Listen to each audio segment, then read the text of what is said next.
Episode 3. The First Spark.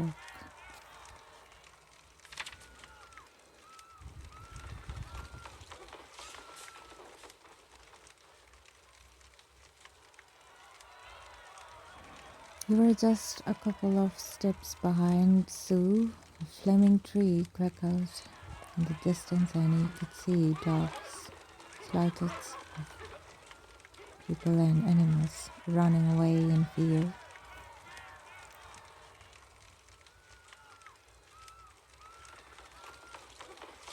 The woman opened the gates and drove the cattle out of the hens. Half-naked men passed, bucket of water, no longer trying to save the burning house and only waiting the walls of the neighboring one. The burning smell hit your nostril. Someone in the distance was moaning loudly in pain. Both of you were already covered in mud and soot from running through the flaming forest. The fire spread so quickly. Panting, Sue looked around nervously. What are we going to do?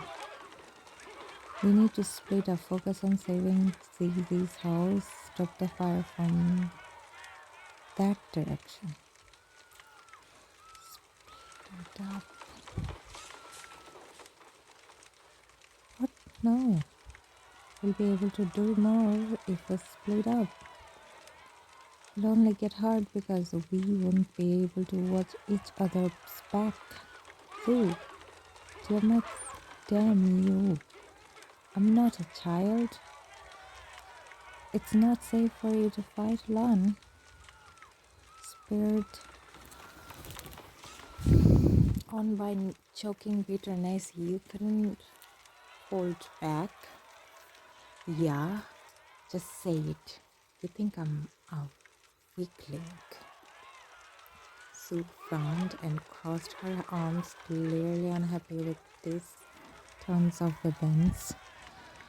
Your magic isn't strong enough, Nikai. You need supervision. Relationships worsened. Despite the fairness of her remarks, an indignant need to object rose up inside. Lahamo, I'm strong enough to help these people, and it's not your place to lecture me or stop me. You turned sharply and plunged right into the fire. Sue, cursing, ran after you but tripped and fell to the ground.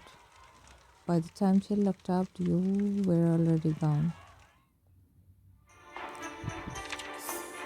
Desert trapped as a lone warrior. Screams, the stench of burning, scorching fire and shadows surrounded you. You stopped in confusion, 10 steps away from the wall to fire. Someone suddenly grabbed your forearm, squeezing it painfully. Nikki, Zizi, you're okay. Glory to the fire. Nikki, I can't find Kishi. Is at the academy, he's safe.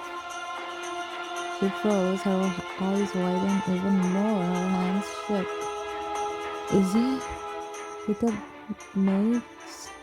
Trust me, he's okay. He's coming home tomorrow. The day after tomorrow at least, hopefully. The woman pressed her palms against her chest, looking into your eyes with fear and hope. Yes, I believe. Zizi, you need to put out the fire. Where do you need me? As if emerging from a murky dream, she slowly turned her head toward the burning house. You shifted impatiently as he stood assessing the situation. Old Cruiser's house, the man say that if it burns down, we all burn. That's why the hangman is standing. See? Correct. Leaving the woman alone, On the road, he rushed toward the smoking house.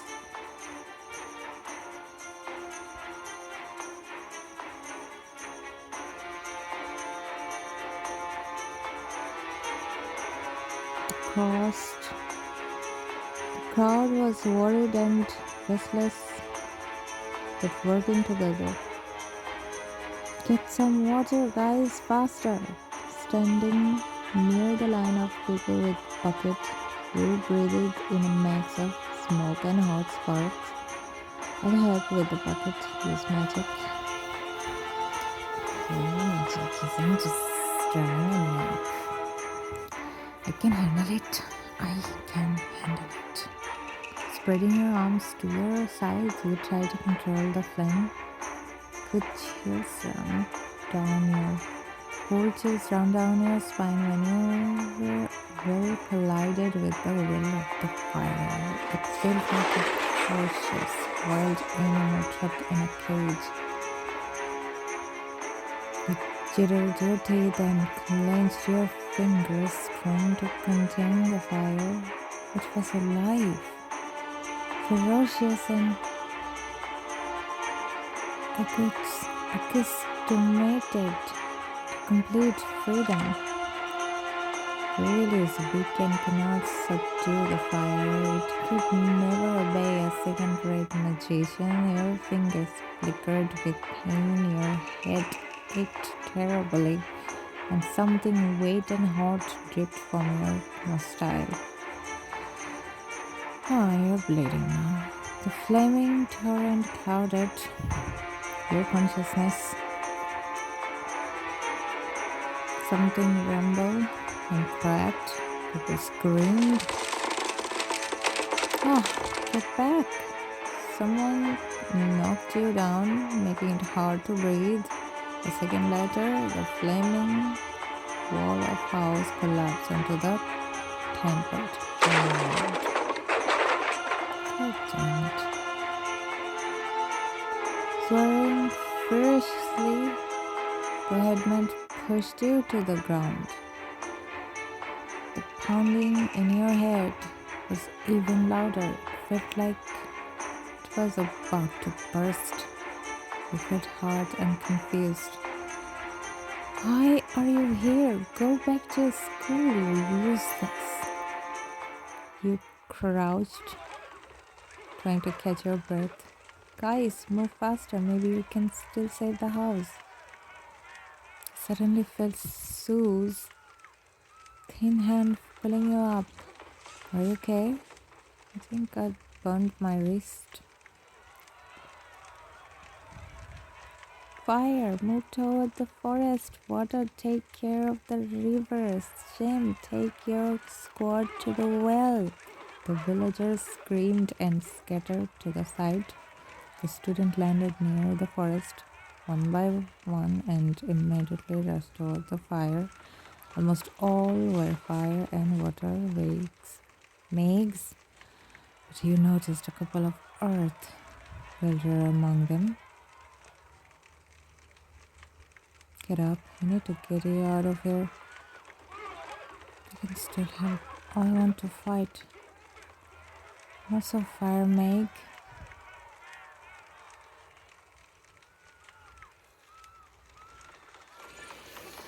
You can help, but not dying here. You grumble in displeasure as Sue dragged you to the side toward the stone houses.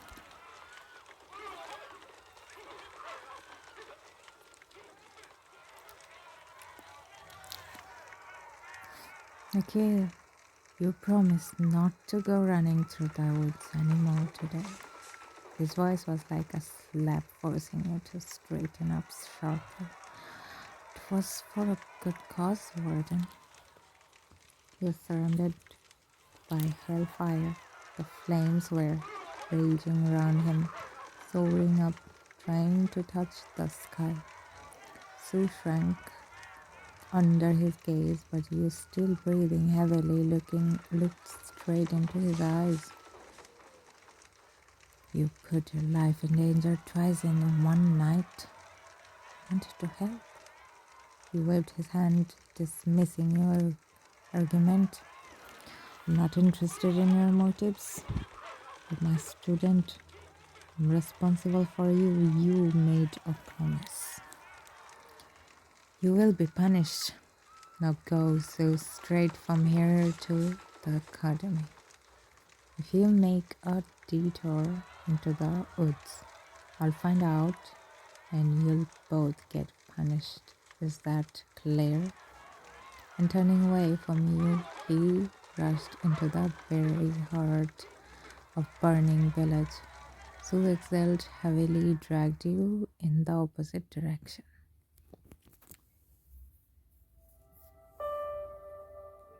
He's wrong. He's wrong. Wrong. Wrong. Standing with her back to you, Sue breathed out as she dropped her corset on the ground. Then she moved on to her belt. Her pants seemed reluctant to come off, the dense fabric bouncing and clinging to her legs. Sue stretched, throwing her hair back. Her pale hair veiled her neck like an extension of her shirt's delicate fabric. What exactly is he wrong about? You sighed, looking at the smooth surface of her lake. The lake.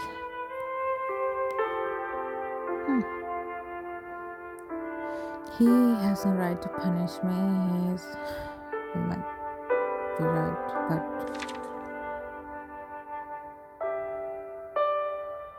but that doesn't give him the right to treat me like that.